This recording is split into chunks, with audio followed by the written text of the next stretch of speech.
Hello there, everyone, and it's episode 2 of what we've called the Bennis and Parks podcast. We're talking from Southampton in 13th until Norwich in 20th today because there was literally too much to say about the top 12 last week. But we're joined by a special guest today, and he goes by the name of Alfie Jones, but he's also known as West Ham Online on Instagram. Are you okay, Alfie? Yes, I am all right. I'm all right. Yeah. Right. I'm excited to be on. What was you saying, mate?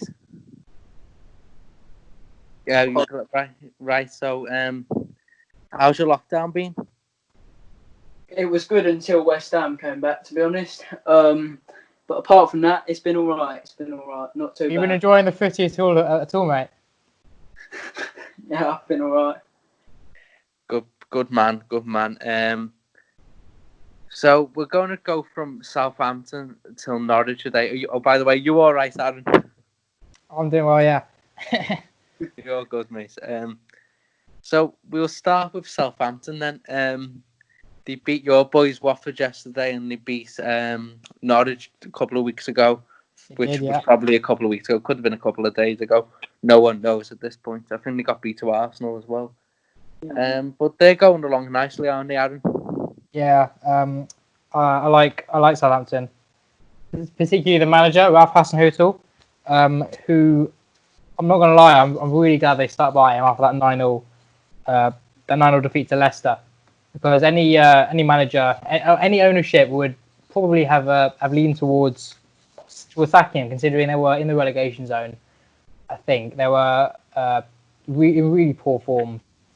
But I think it was actually the win against Watford back in November that kind of kick-started that run of form.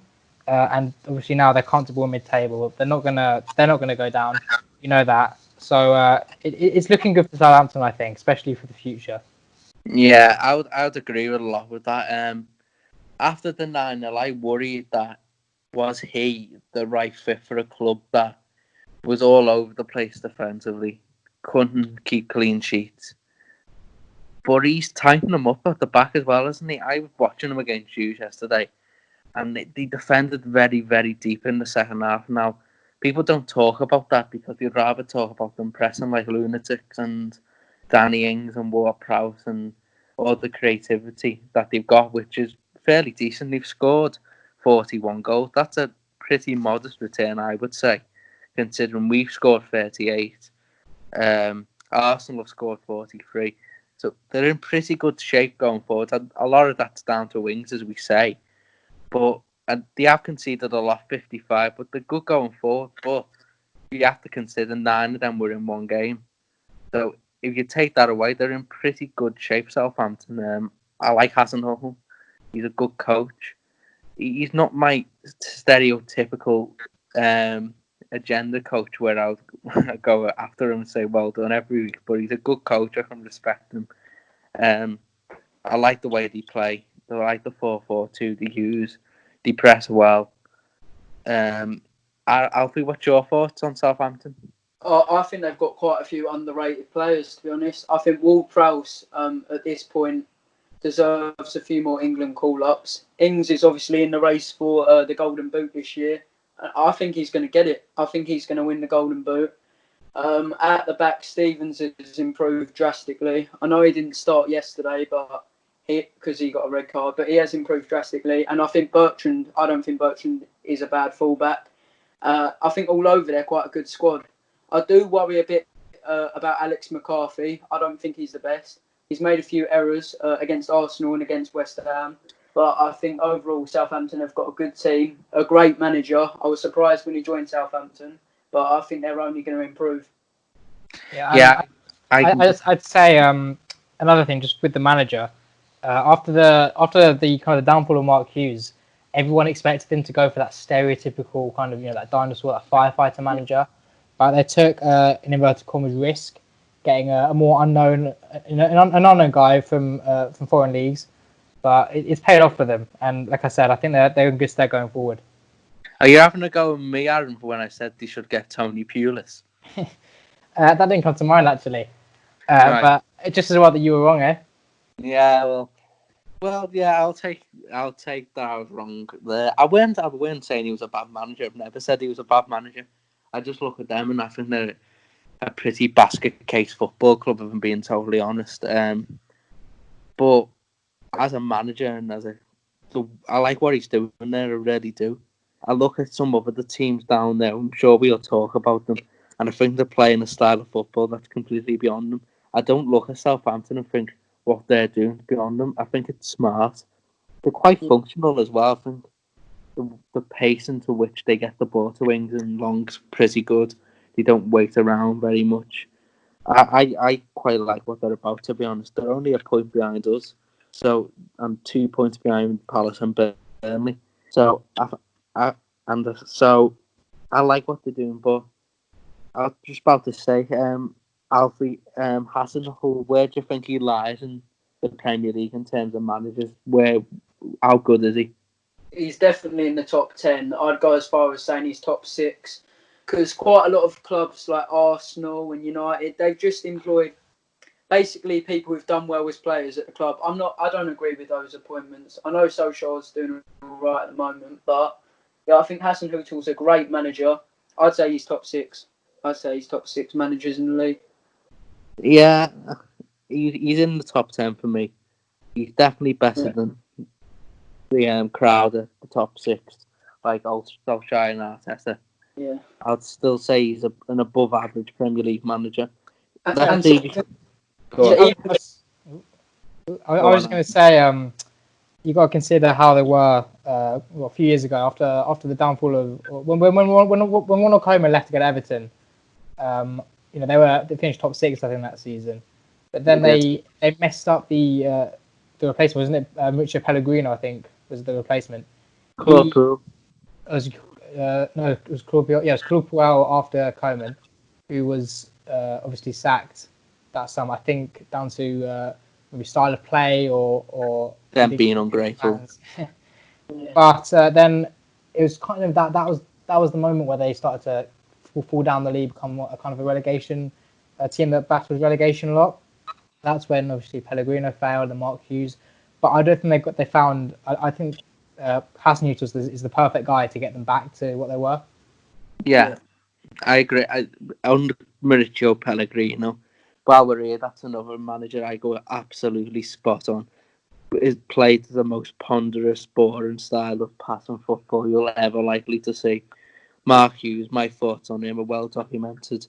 He's beyond. He's not even a dinosaur. He's never been good. He's not even like had a good run anywhere. As he's just terrible. I like Klopp well, but Ronald Koeman decent, but not a fan of him. Pochettino's before that. Nigel Atkins were decent. Poch is very decent. Atkins did a good job. But I think they're going well. That is what I would say with Southampton. They're safe now, 40 points. And despite the gloom and doom predictions of last summer, despite the fact that only one man could apparently do that job, it's all right in Newcastle, isn't it, Aaron? Newcastle United. Well, I made my feelings on the Steve Bruce appointment very clear last summer. I was convinced they'd fail, but I will give credit where it's due. He's certainly proved all the doubters wrong. I think they're well drilled, they're organised, they're very good defensively. A lot of that is down to the system that they play. Obviously, I think they've changed that up a bit recently, but generally for a lot of the season they played that 5-4-1. But it's worked for them. They've only scored 29 goals in the league.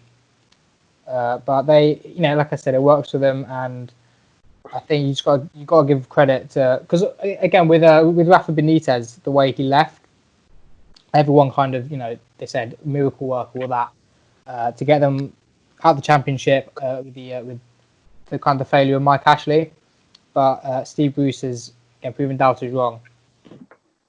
Yeah, I will just jump in there and read out a tweet I put out in the middle of last summer, about this time last year, once Rafa Benitez left, and it was on FansBet. They said, "Rafa's gone. Who should replace him?" And these were my exact words. I'm not saying I was a mystic meg or anything, but these were my words. Steve Bruce. Newcastle needs an organiser and someone who can keep them tight defensively and probably play the same way Benitez did. They will not be successful if they change the style of play. And so someone like Steve Bruce or Tony Pulis will come in and keep them sound defensively for a year or two until the ownership situation has been solved. I got it spot on, didn't I, Alfie? Yeah, you got it spot on.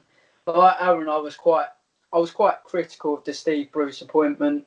I thought it was just another lazy appointment by Mike Ashley. But what has he done this season that Rafa Benitez didn't do last season? The play style's the same. You know, Steve. I tell you what, he hasn't done, Alfie. 1 minute. He hasn't not won a game until November. Rafa Benitez didn't win a game until November, so. That was against us. Oh yeah, of course. And Newcastle fans were going crazy over Rafa, but when it's Steve Bruce, I still see Newcastle fans now who are Steve Bruce out, and I really don't get that. He's got a striker who scored 2 goals, yet they're that high in the league. Yeah, it's because Steve Bruce isn't that household name. He screams that kind of that dinosaur firefighter type manager. But yeah, you can't deny that he's done, I think, a better job than Rafa Benitez. All things considered. My question is, Steve Bruce might be labelled as a championship dinosaur firefighter manager, but when has he been given a chance to do anything more than that? He hasn't. That is all true. Yeah, I would argue it's because he isn't. I think he's obviously a solid. I think he's a solid lower half manager. I'd argue he isn't good enough to kind of to do that on a regular basis. Yeah, maybe. He's shown at times for me that he's a bit too defensive. I think when he was playing, what game was it this season? He was playing, and Norwich at home, and he drew 0-0. Did they need to play 5-4-1 at home to Norwich? Probably not. But if you have a Remus and a way of playing, I think he's changed to like a 4-2-3-1 now, isn't it? Yeah, he's gone a bit more, I suppose, a little bit more offensive than it was previously. Yeah, I think it'd be ludicrous if he was swapped out this summer for a different manager. But I would kind of understand it in that, obviously, if all the takeover stuff's true, and they had if someone becomes available who's better, fair enough, they've got to take that option. But it would be harsh on Bruce considering the job he's done. If Steve Bruce is sacked this summer for Eddie Howe, I'm not going to be responsible for my actions. That's all I'm going to say. One player that's got to be praised. I know Aaron's not a big fan of him, but in recent weeks, Saint Maximin has been fantastic. He's been brilliant. I think he is improving on his end product. You can say he's a bit of just skill and that's it, but I do think he's improving. Newcastle fans love him. I do think he'll do well at Newcastle. Yeah, I'll give credit where it's due to Saint Maximin. He is that player that he's fun to watch, he's skillful, and he's one of the few players in that team who's capable of driving a team forward. My one critic of Saint Maximin, and I've said it numerous times, is that he lacks end product. I think he's got 2 Premier League goals in might be and a couple of assists. It's not really what you want. I know it could be down to to Steve Bruce's defensive system, and again with a better manager and with better players around him, he might improve. Yeah, Saint Maximin for me is a modern version of what Yannick Bolasie was 5 years ago, which is a quick, direct winger, bit of skill, bit of something different. But when it comes to the crunch and you put him in front of goal, is he all that? Talk amongst yourselves while I try and get his radar stats up.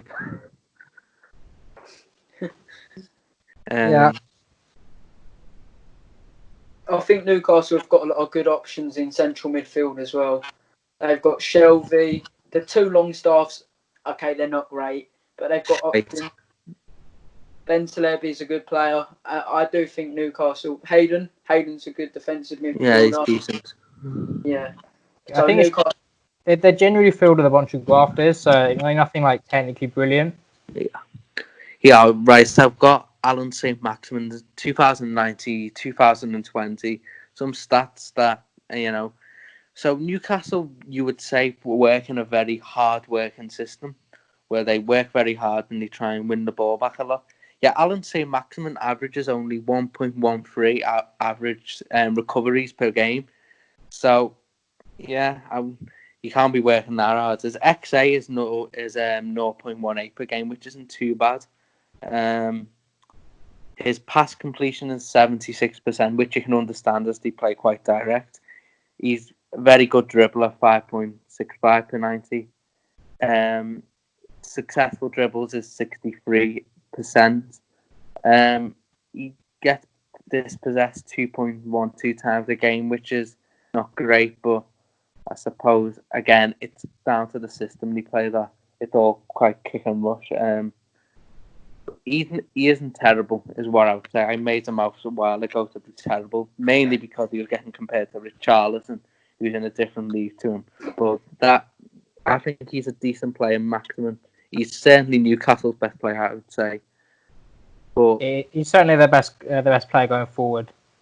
yeah, I quite like Joe Linton, but the problem with Joe Linton is that he's playing in a system where no one's in within 10 yards of him, and the ball again. I've said it so many times, and I saw a FIFA football video that summed up perfectly a while ago. At Hoffenheim, they played a system that played to his strengths, but under Steve Bruce, they see him as some sort of target man. He's capable of winning headers and holding up the ball. That obviously isn't the case, and that's played a big part in why he's failed at Newcastle so far. Yeah, you could just see it last summer, Joe Linton. How tall are you, Joe Linton? Oh, you're above 6 foot. You're my target, man. Yeah. Let's not watch your previous videos at Hoffenheim. We'll just lump it up to you, fella. They're not handy. Yeah, that is something that Steve Bruce really needs to consider. If he's in charge, if he's in charge next season anyway, it's about whether they tweak that system slightly to suit him, put some more players around him and closer to him, or do they, especially considering he costs 40 mil, but maybe they could sign someone that is more suited to that system. Yeah, I think we've talked way too much about Newcastle, and a team that I think will only extend the podcast further. More disagreement than any other team, I think, in the Premier League, is our favourite Brighton Hove Albion. Do your worst, Aaron. Graham Potter was exactly what Brighton needed, in my opinion. After the second of last season, where Chris Hughton it was just one loss after another, really. Yeah. We thought, right, okay. So, Alfie, what are your thoughts on Brighton Hove Albion's 2019-2020 season? I think Graham Potter has proved you wrong. They did go on a really bad run. I can't remember what it was, but they have 6 months. They create a lot of chances. I don't know. Since lockdown, they've come back and they've looked really good. Every other relegation team has been horrific, apart from them. I just think he's such an improvement on what Chris Hughton was last season. The play style, everything. They've just improved so much. That's just the thing, though, with the play style, because Chris Hughton was known for that kind of that negative style, that boring style, and I don't blame him at all with that. Brighton wanted something more, and I've said it so many times, especially to you, Owen. It's a project. If they stay up this season, it's a good platform to build on. Right, I'm going to share my thoughts on Brighton. I must admit, right, that in some way, shape or form, he has done slightly better than I thought he would do. It's hurt so much, isn't it?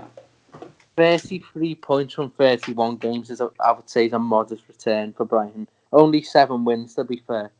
But what I would say as well, and there'll be someone who'll come out and tell me I'm completely wrong, but Brighton's best performances this season have not been in the Graham Potter mode.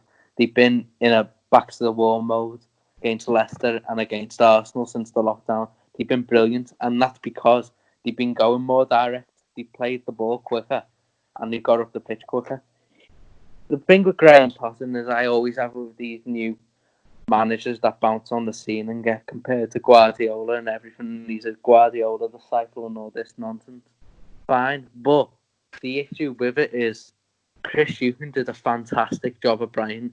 They were in the bottom three of the Championship when he took over. Now, that was due to Sammy Ipia being about as good as I am, but they were still in the bottom three of the Championship. He took that club from the bottom three of the Championship to survival in the Premier League. He took them to Wembley once. He nearly took them the previous season, but he got a tough draw. He produced a team on the pitch that, okay, I think Tony Bloom spent a bit of money on it, but he needed that bit of money just to get them safety.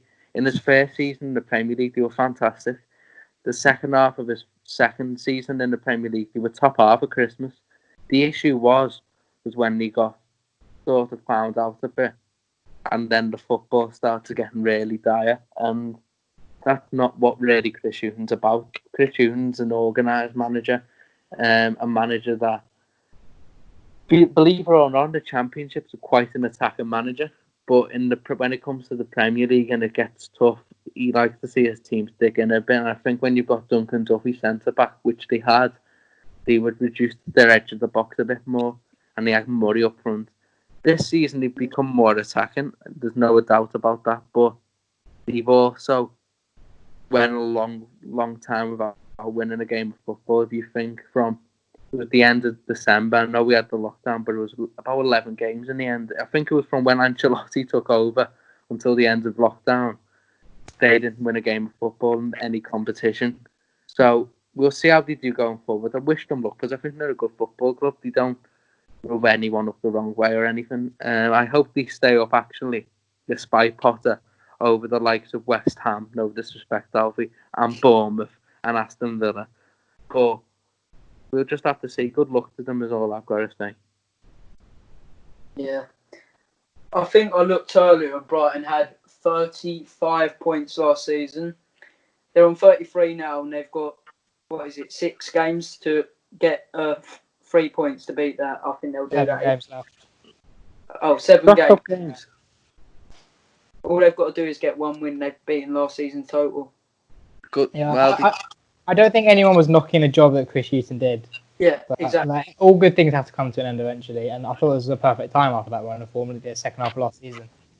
on balance, probably, yeah. But that still doesn't make what they're going to do sustainable. They're going to have a great end to this season, and then by Christmas they're going to do the Marco Silva where they thought, why did we get rid of this man last summer because he's terrible, and he went on a good run. I think a lot will depend on the recruitment they do. Whenever next season does start, with the transfer window, whenever that starts, a lot will depend on that recruitment because they need to.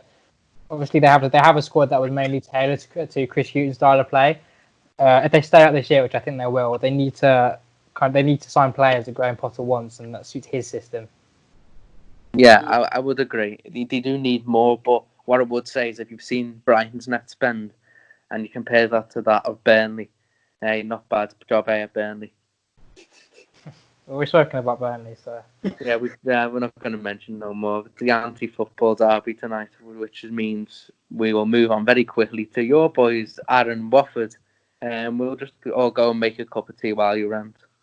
yeah, this may turn into a bit of a rant, so I apologise in advance. If you look at before the start of the lockdown, we had that game against Leicester, who they've obviously been, I think they've been third for the vast majority of this season. So to put in a performance like that, which was good, get a draw in the last minute with a very good goal from Craig Dawson.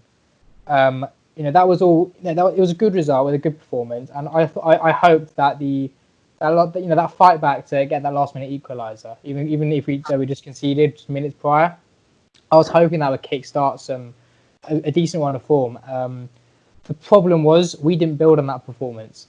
The first half against Burnley, and I just want to say, no disrespect to Burnley, but with all that was going on with the injuries, the contract situation, with the Sean Dyche situation, everything was pointing towards a Watford win or even just a good result with a good performance, but that didn't happen, and we got what we deserved because I think we were lucky just to lose by the 1 goal.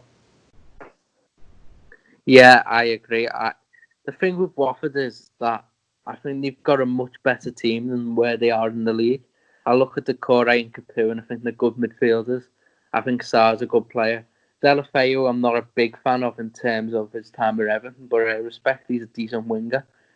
I don't rate Troy Deeney at all. I think he's a glorified target man, which just the ball just get lumps up to him and he holds it up. He's got nothing else about him. Will Hughes is busy and he works hard, but again, he's in and out. And you touched on Troy Deeney about how he's a glorified target man, and the game yesterday against Southampton summed that up perfectly. It's so clear that we are so easy to play against because Troy Deeney, as good as he's been for the club, I love him.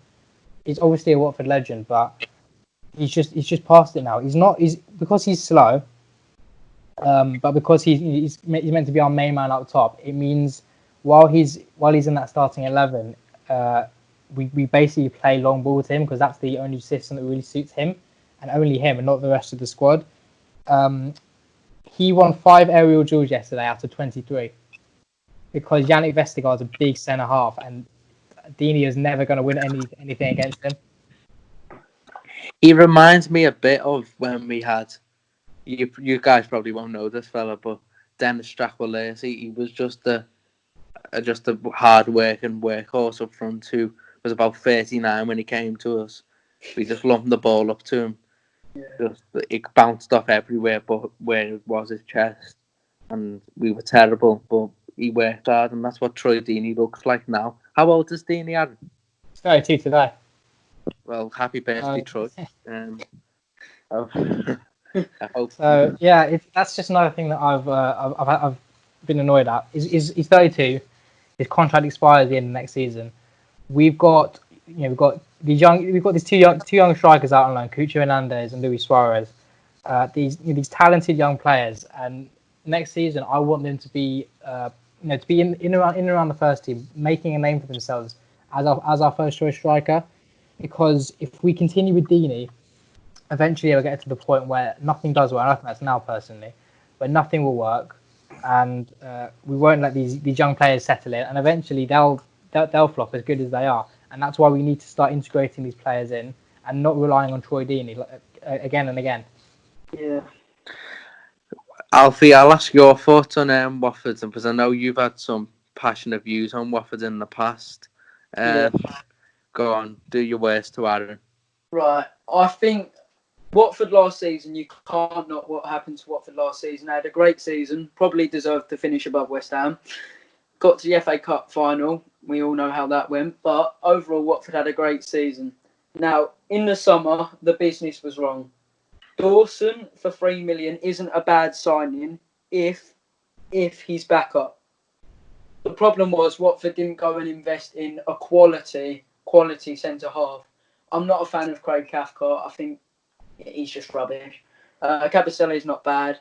I think Watford needed to get a quality centre half. Sarr was a great signing, but was he? He's a great player, but was he the necessary signing? I'm not sure. I think Watford should have gone for a striker who can get 10 to 15 goals in the Premier League. Yeah, I totally agree there. I totally agree there because at the time, obviously, we had Javi Gracia in charge, who, in my opinion, has been our best manager since the great Graham Taylor. But he doesn't play natural wingers, and that's the key thing here. We needed an adequate upgrade at centre back because it was clear that was a problem last season.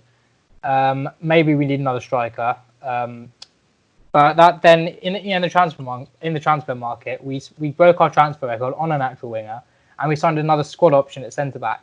So it's been a mess from the top, right from Gino Poser, the owner. And if we do go down this season, which is it's a real possibility, he's going to have to take massive blame. Yeah, obviously Gino's been a great owner for Watford, but this season, I don't know, he's just had a couple flops. Bringing in Flores was the wrong appointment. Pearson's done well, but he done well when he came in, but he started to struggle now. It's just not been a good season for Watford at all. Yeah, I agree. The problem I have with Watford is the owners, and I've had this issue for years. They've never allowed anyone to come in and put their stamp on the team, or neither of they appointed a manager who's quite similar to the previous one. You just go from one style to another and expect it to stick. Whereas if you change manager all the time, but they were all the same type of manager, you'd get it. But then Silva, Gracia, there's no similarities there. Mazzari, Flores, tenuous. Pearson, Flores, I don't think there's any similarities really in terms of the man management. Yeah, So, I'm very passionate about how the Pozos kind of they run the club with the managers. Every time there is a managerial change, I'm pretty much always I'm always on their side. I understand it. Even with Flores coming in, while I disagreed with it, our defending was the main problem. So I understood that kind of point of view. But then we go to the last two games, like I said, were terrible. Tactically, especially tactically, it was just a mess from Nigel Pearson. And that's led to a lot of people suggesting maybe he should go. I don't agree with that because the season will be over in a month. I don't think there's any point in changing right now. Yeah. But I put a tweet out yesterday. After when the season's done, no matter what league we're in, I think we need to completely reset. We need to we need to assess the weaknesses. We need to give these young players that I mentioned a chance in the first team. And if that also includes a change of manager, then I'm totally on board with that. But it needs to be the correct replacement. He needs to be backed. He needs to be given a reasonable amount of time, and most importantly, he needs to already be suited to the squad we have. But he needs to be suited to the ideology of the club. Here's a question, Aaron, and I think it'll be a resounding no. But I, for one, quite like Nigel Pearson, as I've said for a long time. I think he's a good manager.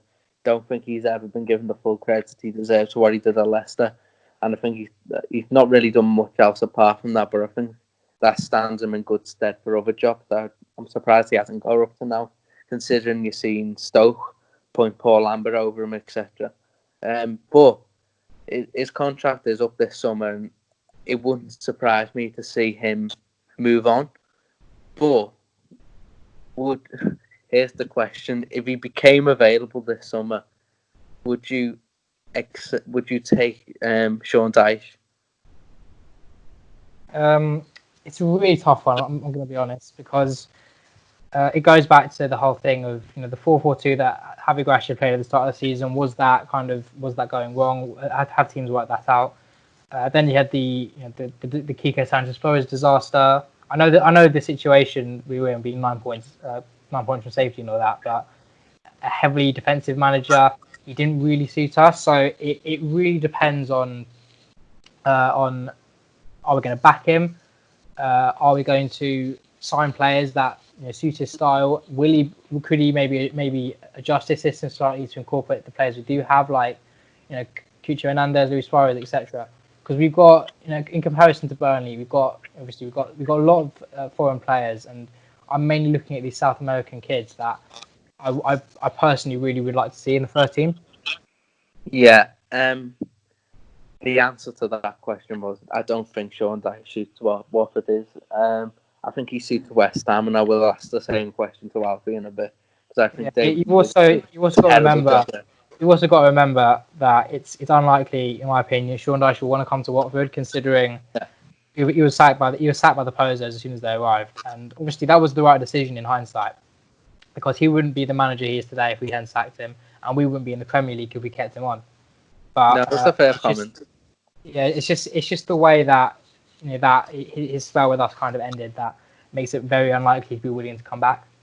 I'll ask you one other manager because I'm not really sure where else you would go, because I think I've spoken. I don't know if he's listening, but Luke of Twitter, the Watford fan, and he said that he could see a British-based manager replacing Pearson if that was to be the decision to not renew his contract. Would you take Eddie Howe? I've not been a fan of Eddie Howe for a number of years now. I've always kind of, who knows, maybe it could be because he's Bournemouth manager and there's that history of Bournemouth, between Watford and Bournemouth fans. But specifically, especially over the last couple of years, he struggled defensively. Last season he was good going forward. He set his team well. He set his team up well. Callum Wilson, Ryan Fraser, performing very well.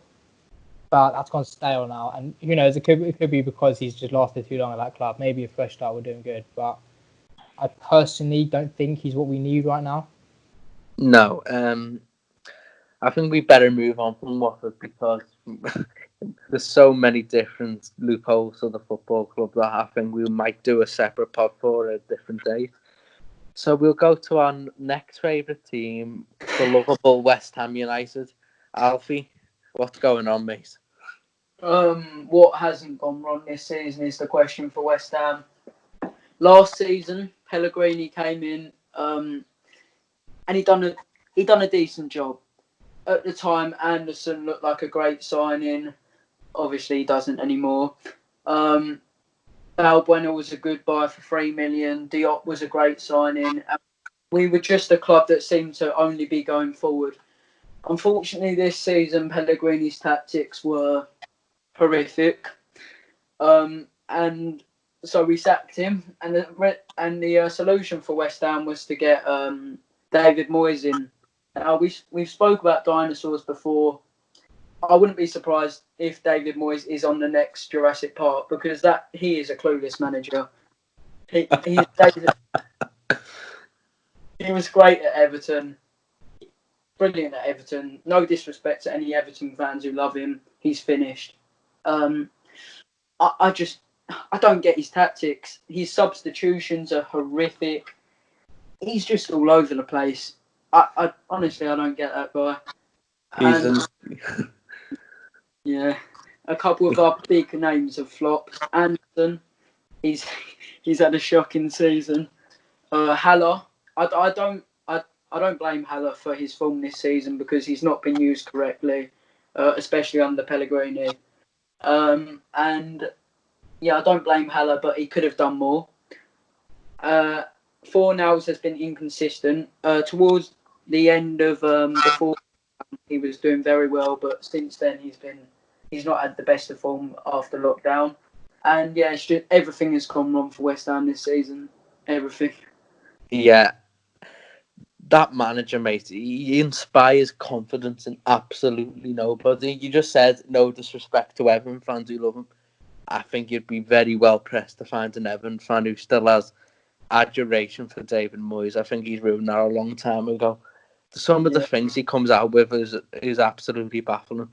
We talk about dinosaurs, but this fella, he beats them all. They just look so bad, and I worried that was just the wrong appointment for West Ham. Yeah. That they needed someone. I remember comparing him to Kiko Sanchez-Flores, the way he came to us. He even returned to us, because David Moyes obviously at West Ham a couple of years ago. I could always see this decision failing. I haven't rated Moyes since his Everton days, really. I just didn't think it was going to go right. So right from the get-go. I think West Ham needed a manager. Now, I will say that they should appoint Dyche in the summer, and that's a different thing. But I'm going to contradict that completely by saying they need a manager a bit like Ralph Hasenhüttl, where you've bought all these attacking players and then you play a manager who plays about 9 at the back. I just don't see how it fits. Yeah, I look at our points tally now, and I wonder if we kept Pellegrini, would we actually be better off? I think we would. I don't think you'd be any worse off, mate. 8 points is a woeful. Yeah, I think it's hard. I think it's difficult to tell. Would they be better off? Maybe. Would it be by a lot? I really don't think so. Yeah. No, I don't. The problem with Moyes is that his teams have been rubbish since he was at Everton. His last season at Everton was his last good season in management, and that was about 7 or 8 years ago. That tells me then he's absolutely finished. He doesn't even have an Arnautovic to pull him out of it this time, does he? No. Arnautovic was brilliant for West Ham, but that's another problem for West Ham. In the summer, we sold Chicharito, Arnautovic, and Lucas Perez. Okay, Lucas Perez wasn't good, but that's 3 options up front gone. What we have now is one recognised striker in Haller, Antonio playing out of position, and an unexperienced Ayeti and Silva. Whoever made that recruitment decision deserves a smack on the back of the head because that is awful. I tell you, mate, Mario Huselios, that's who made the decisions. Yeah, he got that one wrong. Yeah, he did, mate. So going forward, what would you like if West Ham stay up this summer? What would you like to see happen? Well, I do think Jarrett Bowen was a brilliant signing, and it's the sort of pathway we've got to follow. Young Championship players who actually want to play for the badge, not expensive flops like Anderson who don't seem bothered. I think we need to bring in players from the Championship like Eberici Eze, just players like that, players who have hunger, who want to do well, not just expensive flops. I would agree completely. I'm just gonna contrast that question. What happens if West Ham go down? You'd love that. Well, let's not get into that. Right. If we go down, I don't think it's going to happen. I'll explain more in a bit. But if we do go down, I think you've got to get rid of Moyes. Although, for some reason, apparently the board have said even if we go down, Moyes is staying. Clueless again. If we go down, we've got to get rid of Moyes. Maybe get in Houghton, because you did say he does play attacking football in the Championship. I think Okay, go on. Yeah. maybe getting Hughes. I can't really think. We need to get a good manager. We need to get rid of all these expensive flops, which we obviously will do because they won't play in the Championship. Just get in young, hungry English players. We just need to get in people who actually want to die for the badge, like James Tompkins and Collins did. And that's why Allardyce's team's done so well, despite no big names. All the players actually cared for West Ham. Yeah. It is another question that if you share this amongst West Ham will absolutely get them fuming. But would you take Big Sam back if you went down? No, I wouldn't. I can't. I don't think I can resort back to that football anymore. He'd probably get us back up, but I wouldn't take him back. The only reason I said Houghton is because he does play attacking football in the Championship. Just someone who will play attacking football, get young, hungry players in, players that care for the club. But hopefully, we don't end up in that position anyway. If I was West Ham and you went down, I would. If on that basis, is that what you think you need? I would go all out for WC Jokanovic. Yeah, I was gonna touch on that because we know what Slavici Jokanovic did. You know, he took both Watford and Fulham up. In both cases, played very good football, but he was sacked just 10 games into his first Premier League season. So I was just gonna say, would it be a case of getting someone in who can take West Ham back up, but would maybe risk going straight back down because he's not proven he's that sort of manager, or would it be someone that can take West Ham up but stay there and keep some stability in the Premier League? I think we have to get, like what you're saying, we just need someone who will take us up. Maybe then not keep him in the Premier League. I would take Slaven Bilic back. He wouldn't come back because he's doing great at West Brom. But just someone who will play attacking football, will get us promoted. And then if they're not good enough for the Premier League, we will change that then. Yeah, I think we better move on from these two teams because I can see you both getting evidently depressed through how bad your teams are at the moment, and I fully understand that. Shame you both don't have living legends in the dugout like we do. One thing that will cheer us all up is discussing how bad Bournemouth and Eddie Howe have been this season because I'm like Mystic Megme. I mean, I knew they'd be terrible because they've been terrible for about 3 years consistently now. They're just not a very good football team, and I'd like to start off here considering all this history between Watford and Bournemouth. I think they're just again it links to Eddie Howe maybe staying for too long. They just look such a mess. I've watched I think I watched all of their games since the restart, and I see no fight in that team. I see very little quality, and it looks really, really worrying for Bournemouth. Yeah. What are your thoughts, Alfie?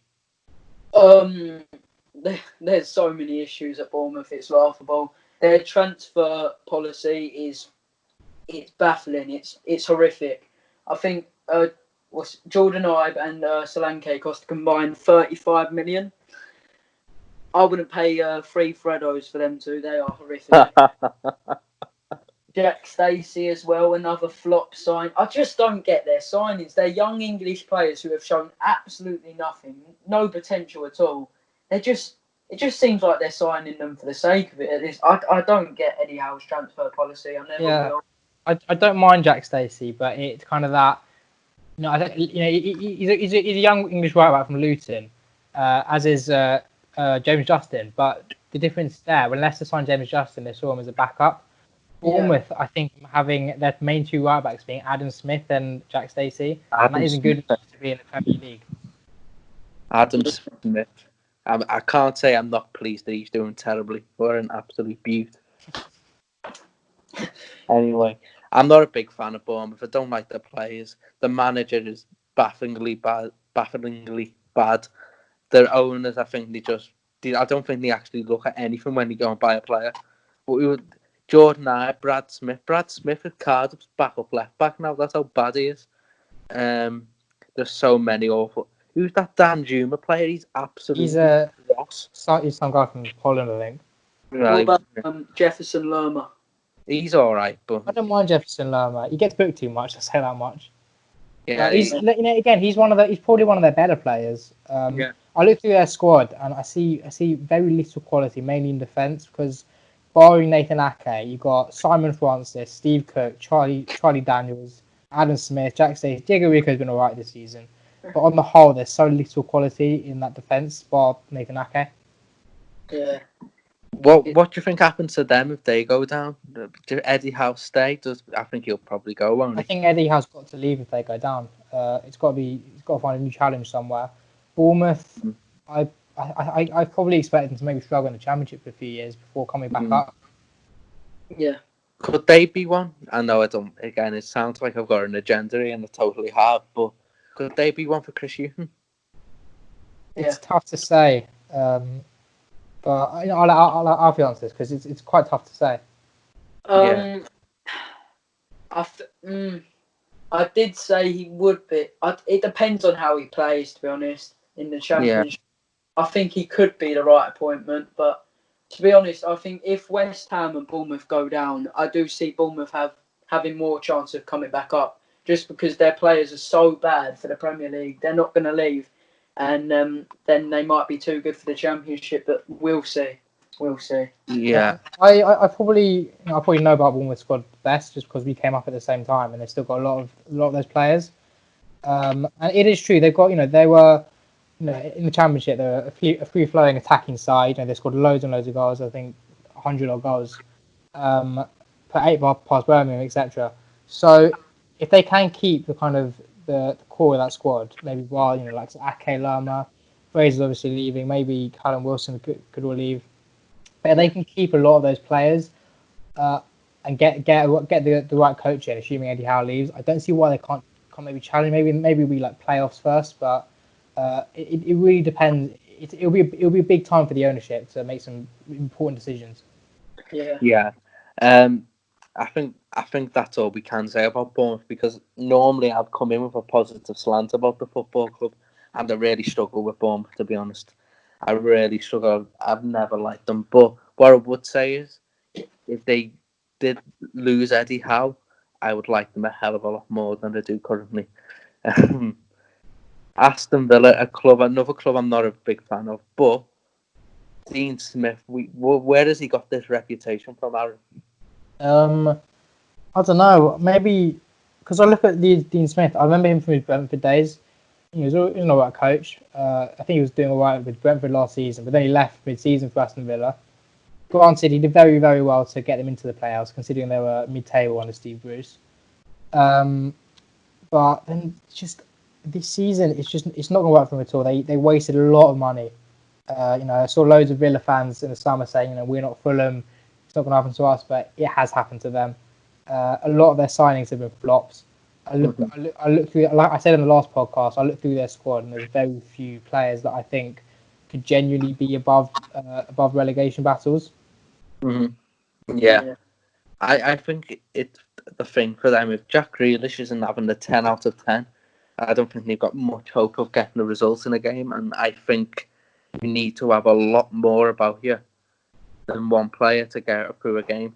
Now, you'd say Palace and Zaha. A, Zaha has not been that great this season for Palace, and B, Palace are a lot better set up defensively than Aston Villa are, so that's the big difference there. I think that's exactly what Villa need to be on some sort of defensive stability. Someone who can just keep them mid-table for a few years if they stay up, and they'll be all right. I just don't see them staying up, and I don't see them losing Dean Smith in the short term. I think they might do if they go down, but I just think there's so many holes in that squad. I just don't think it's got any real quality. I think the signings they did make were replacements of what they had on loan, what Steve Bruce bought.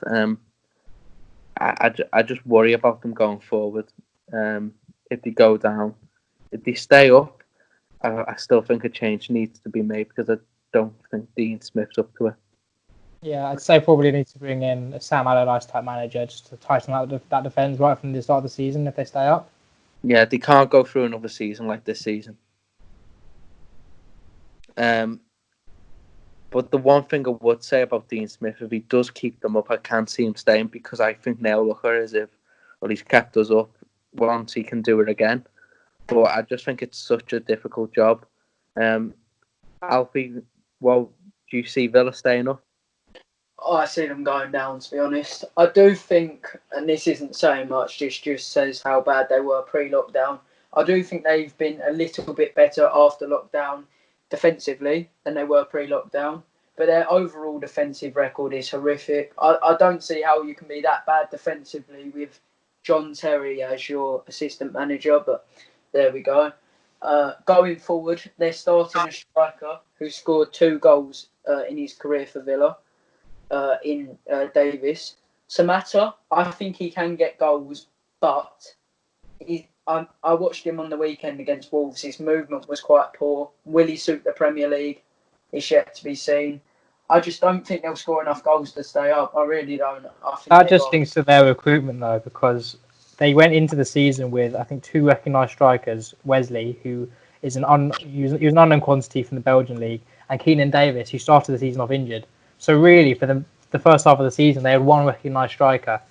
Then obviously Wesley got injured for the rest of the season. They pretty much had to panic. They got into Samatta, who's I suppose an alright striker, but it really shows some baffling decision making from the people in charge of transfers during the summer. Yeah, we'll see. I think Jack Grealish is a great player, though. By the way, I think he's a player that is much better than Villa. Yeah, he's a player that, if money was no object and we were better than we were, I would love to see Everton, but that will never happen. I think he's a top 6 player. I think he could potentially go to somewhere like, I don't know, Spurs or United, somewhere like that, and instantly improve them. Yeah. If they go down, he definitely goes, and I think if they stay up, he probably goes too. I think Villa fans overrate their players way too much as well. I've seen Villa fans saying that all of their back four would start for West Ham.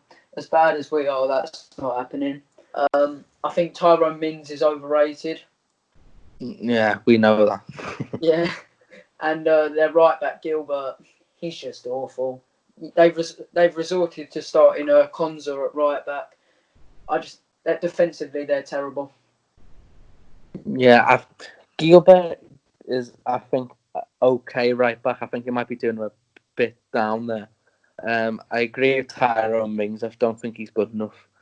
I just don't know where this reputation comes from. I tell you where it comes from. He had a better England game than Michael Keane once. That's where the reputation comes from. Yeah. I think it's also down to the fact that they were so bad defensively until he came in last season. Right. Okay. May as well finish off by talking about Norwich then. Alfie, I'll start with you on this one. The bottom by a country mile, but that was expected, wasn't it? Yeah. To be honest, I actually think, football-wise, I don't think they're as bad as Villa and Bournemouth. I think I watched them against Man United on the weekend. I thought they were really good, but they've just had so many games where they're so open. I don't rate Daniel Farke. He's not a Premier League manager. Against Southampton, they they were horrific. They can't defend to save their lives. They've got a few players who I think are good enough to stay in the Premier League. Buendia, he's got a lot of creativity. I think he'll go to somewhere like Everton. Cantwell, he can stay in the Premier League. He gets goals. He's young. He's got a lot of potential. The Pookie party is ended now. He's Does just it ever start? Ended after August, mate. start of the season. He was obviously great at the start of the season, but no, he's average at best. And their midfield, in central midfield, they're poor. So it's obvious why they're going down. And good luck to Norwich. They're not a bad club, but they're just not good enough. Yeah, I think I would argue that their style is overrated and that they play good football, some good passing football in spells, but generally they're so open, and that's a big reason why they conceded so many goals. Because I don't think Max Aaron's an okay right back. I don't think Ben Godfrey is too bad as a centre back, but the style that Daniel Farke plays, it's not good enough for the Premier League. Because you look at Sheffield United, the way that they've adapted, when they've argued, it's controversial, but last season Norwich won the league, so ultimately they were the best team in the league. But Sheffield United have adapted so much better to the Premier League. In comparison, Norwich have basically continued the same style, and that's why they rock bottom. Yeah, the thing with Norwich for me is that they have this reputation of playing brilliant football, but I rarely see it, to be honest. You never, like, I know we've talked about Brighton before, and at times Brighton have been quite scintillating to watch. I've never been entertained watching Norwich, and that's we're about 8, 9, 10 months into this Premier League journey of theirs, and I've not been entertained once watching them. I can only think of that win over City, really. Yeah, but they were defenders on the edge of their own box for the last 40 minutes of that game. They came to Goodison, they played out from the back. We were terrible, and then they just hit us as it would go. They played us last week, and they were woeful. They played Southampton, they were woeful. They're pretty woeful, to be honest. I think they'll stick with Farke, and they'll do better in the Championship than a Bournemouth or a Villa would, because they got that consistency, and because Farke, I think, will still be there. And I think he might bring them back up or give them a chance. Maybe similar to what Fulham have done with Parker and that. But I look at them and I just think they're so way adrift of Premier League quality in key areas. Yeah, it's a shame in some ways because they've got some really good players. Look at Buendia in particular. I'm a big fan of Buendia. He doesn't score enough, granted, but he's one of the most creative players in the league. I agree with Alfie. I think he's kind of destined to go to an Everton or a Leicester because I think he shoots that right hand side perfectly. Cantwell, I'd say Cantwell's maybe a tad overrated, but he's a good young player. He's scored some important goals for them. So it's just the odd player here and there that they have that quality, but overall it's just simply not good enough, and it hasn't been all season. Yeah. I think we'll end it there then, because I think we've covered every team. I think. Well, I'll ask for some quick predictions. Who are your bottom three? I'm going to stick with what I said last time. I'll say Norwich, Villa, and Bournemouth. I think I said, but like I said when we discussed it earlier, the way Watford have failed to kind of capitalise on that or build on that performance against Leicester is why my feeling towards the relegation battle, I'm a lot more cautious. And same with West Ham. A lot's going to ride on three teams simply being worse. I don't think it will be down to Watford and West Ham being good enough. It's just that they're maybe going to draw a couple more games more than the three that I do think will go down, simply because they're the ones that aren't good enough. Yeah. Alfie, go on. What's yours? I'm the same as Aaron. Bournemouth, Villa and Norwich, but I think Villa will come close to staying up, but I don't think they will. I think West Ham and Watford have the easiest fixtures out of the five. We don't deserve to stay up, but I think we will. I think we've got enough goal scorers to stay up. I think Bowen will get the goals to keep us in the division, and I just don't see Villa scoring enough goals to stay in the league. Yeah, I will go 20 of Norwich. I think that's pretty certain now. I don't think there's any way they stay up because I just don't think they've got enough goals and they're wide open defensively. 19th, I think, is going to be Bournemouth. I think that story's coming to an end now. I look at them and I look at them quite similar to Norwich. I just don't think they create enough. They pass the ball a bit too much for me, but I think they'll be 19th and 18th. I'm going to be a little bit different here and say West Ham. There's something about Villa. I think Jack Grealish will win them a few games. I just look at West Ham and I think Moyes, I just don't think he's going to go out and win enough games. And I think Villa will just about somewhere. And I don't know where I'm getting this confidence from because I look like the dead and buried Villa. I just think West Ham will just have enough. I think Villa will be 17th. I think Watford will be 16th and Brighton 15th. Yeah, I think the Villa West Ham thing will come down to the final day of the season. Obviously I'm a Watford fan, so I'm hoping that we've got Chelsea next and there's Norwich and Newcastle at home. If we stay up, those are going to be the 2 games. Then West Ham after that. Those 3 games that will determine our league status. But for West Ham and Villa, they play each other on the final day, and that could easily be a relegation playoff. Yeah, I would say another thing though with Watford. If they fail to get 6 points from Newcastle and Norwich, I think I would have them over both of them. Yeah, I totally agree, and that's why I'm so worried with the last 2 performances. But it will come down to those 2 games. I think then West Ham away after that. 7 points minimum is what will keep us up. Yeah, I totally agree. Thanks a lot for coming on again. Yeah, no thank worries. you. Really enjoys it.